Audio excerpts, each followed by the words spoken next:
Первый день осени, белые банты и школьная форма. В Крыму прозвенел первый звонок, символизирующий начало учебного года. В Симферопольской школе имени Эшрефа Шемизаде в этом году аж 210 учеников пришли в первый класс.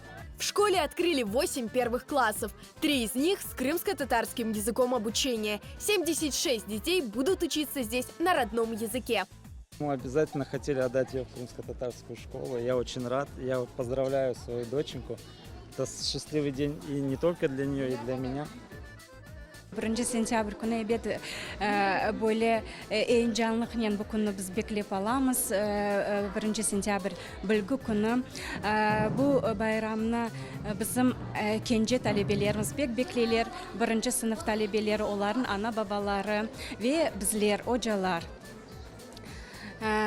Ішімізде бетте башта дыққатымызны бөле нұтық инкишафына желп етмеге істейік. Чүнки біздің милли сыныфларға келген балар епсі бөле yüksek derecede ana tilinde laf etip olamaylar. Ondan sonra bitti öz ana tilimizin grammatikasını, o gibi başka fenlerden de terminologiyasını tanış etmeye tırışacağımız Allah kısmet etse. Ben bu yıl 1. sınıfını aldım, milli sınıf. Bu milli sınıf olğanına men pek memnunum. Benim için bu büyük bir baxtır. Çünkü bizim milletimiz тіліні білмек керек, өз милли сыныфларында, милли мектептерінде оқымақ керек. Главные на празднике, конечно, первоклашки. Я всегда хотела пойти в школу, и моя мечта сбылась. Я пришла в 1 класс, теперь буду учиться в школе. Я очень сильно ждала этого дня. Я очень хотела сильно пойти в школу. Torunum balasını alıp geldim okutmağa 1. klasga. Allah onlara sağlık, selamet, dünya, mallık. Padişahlarga, nisa, halklarga yanlılık versin. Ya Rabbi, ya Resulüm. Hep biz bir yerde osip çıkayıq. Biz bugün geldik torunumuzdan Aqtemova Fatma 1. sınıfqa. Pek gururlanamız bizim mektebimizden. Pek yaxşı 1. звонок oldu. В этом году линейки на полуострове прошли с ограничениями только для первоклассников и будущих выпускников.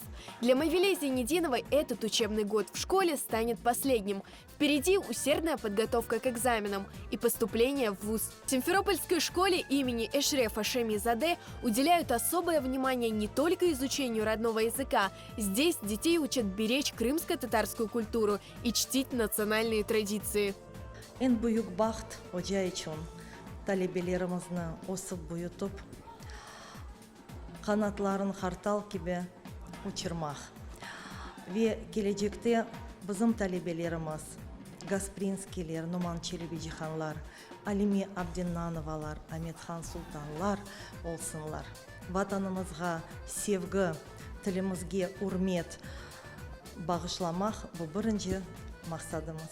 Нынешний учебный год будет проходить нестандартно. Ученики старших классов не будут перемещаться по кабинетам. А чтобы на переменах избежать скопления учеников в коридорах, в некоторых школах уроки будут проводиться по разному расписанию звонков.